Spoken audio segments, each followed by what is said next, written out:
Assalamualaikum warahmatullahi wabarakatuh. Salam sejahtera untuk kita semuanya.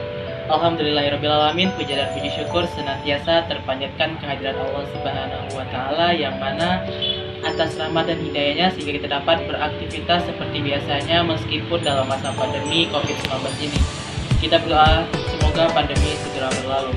Salawat besertakan salam tak lupa kita hadiahkan kepada junjungan kita, yakni baginda Nabi Muhammad SAW, dengan melafazkan Allahumma sholli ala sayyidina Muhammad wa ala ali sayyidina Muhammad. Assalamualaikum ya Rasulullah. Karena jasa beliaulah kita dapat mengarungi hidup kita dari masa kegelapan menuju ke zaman yang terang benderang dengan ilmu pengetahuan dan teknologi.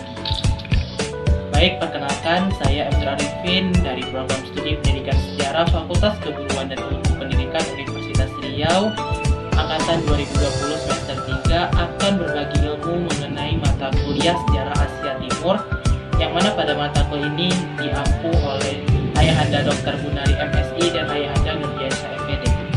Baik, saya akan mengangkat sebuah materi mengenai Budi Utomo dan sejarah lahirnya pergerakan nasional. Berbicara mengenai Budi Utomo, itu tidak akan berbicara jauh mengenai tentang titik awal pergerakan nasional yang ada di Indonesia.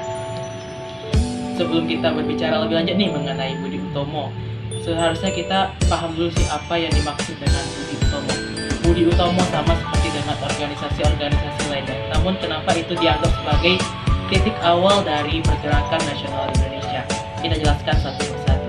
Budi Utomo merupakan organisasi yang bergerak di bidang pendidikan, terutamanya di bidang sosial, kebudayaan, namun tidak bergerak di bidang politik.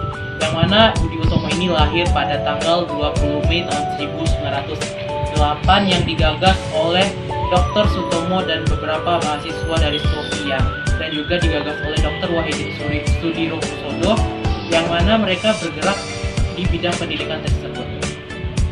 Baik, dan itu kan kita sudah mengetahui bahwasannya Budi Utomo didirikan oleh para kaum intelektual yang ada di Indonesia, yang mana pada tanggal 20 Mei 1908, yang mana pada tanggal itulah dikenal sebagai Hari Kebangkitan Nasional. Nah, kenapa dianggap sebagai Hari Kebangkitan Nasional? Mari kita ulik mengenai faktor internal dan faktor eksternal mengapa Budi Utomo ataupun pergerakan nasional itu lahir pada tahun 1908. Adapun faktor internal berdirinya Budi Utomo itu adanya semakin banyaknya kaum intelektual muda yang lahir dan paham akan sebuah kemerdekaan atas suatu bangsa. Yang kedua itu adalah rasa senasib dan sepenanggungan bahwasanya Indonesia telah dijajah oleh bangsa asing selama berabad-abad lamanya. Karena itulah muncullah rasa untuk merdeka dari penjajah tersebut. Dan adapun faktor eksternal ataupun faktor yang mendukung dari luar itu adalah yang pertama, kemenangan Jepang atas Rusia di Perang Dunia Kedua. Yang kedua itu adanya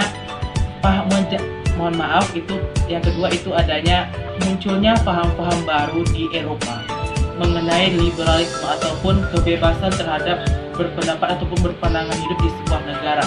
Dan yang ketiga itu semakin banyaknya orang-orang yang berkuliah di luar negara Indonesia, itu semakin banyak kembali ke Indonesia dan semakin menggiatkan bagaimana caranya supaya negara Indonesia itu bisa menentukan nasibnya sendiri. Berbicara mengenai Budi Utomo sebagai organisasi pertama yang menggagaskan untuk terjadinya pergerakan nasional.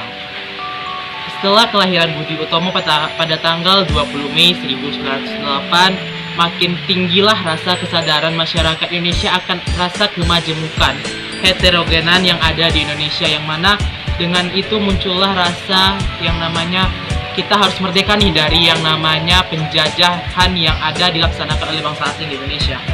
Nah, dengan rasa itulah mereka pun mulai mengesampingkan rasa-rasa individual atau rasa-rasa egois yang ada dalam diri mereka, dan mulai merasakan untuk saatnya kita untuk bersatu untuk memerdekakan Indonesia. Nah, setelah itu banyak lahirlah organisasi-organisasi yang ada di Indonesia, seperti ada namanya Partai Nasional Indonesia, ada namanya Syarikat Dagang Islam yang berubah menjadi Syarikat Islam.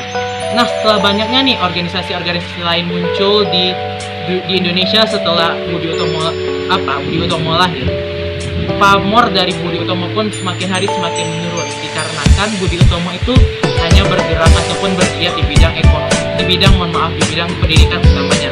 Walaupun di bidang pendidikan mereka pun juga bergiat di bidang sosial sosial, bidang ekonomi, dan bidang kebudayaan.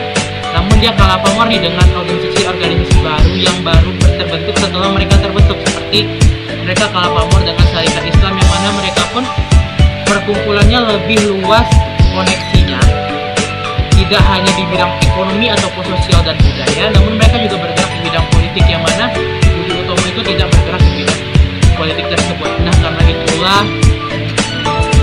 kepamoran dari Budi Utomo tersendiri pun makin hari makin terkikis, karena yaitu mereka hanya bergerak di bidang pendidikan yang bisa dibilang pada masa itu kaum intelektual pun juga bergerak di bidang politik yang berbeda paham. Nah, kenapa dibilang Budi Utomo sebagai masa pergerakan nasional, yang mana Budi Utomo lah yang membangkitkan rasa kemajemukan yang ada di Indonesia. Budi Utomo juga lah yang membentuk bagaimana munculnya rasa nasionalisme tumbuh di diri pemuda masing-masing, pemuda yang ada di Indonesia pada masa itu, yang mana dengan pergerakan mahasiswa dan pergerakan Dr. Sutomo sebagai penggagas dari Budi Utomo ini juga membangkitkan gairah para pemuda dan organisasi kepemudaan lainnya untuk merdeka dari penjajah yang telah di mana Indonesia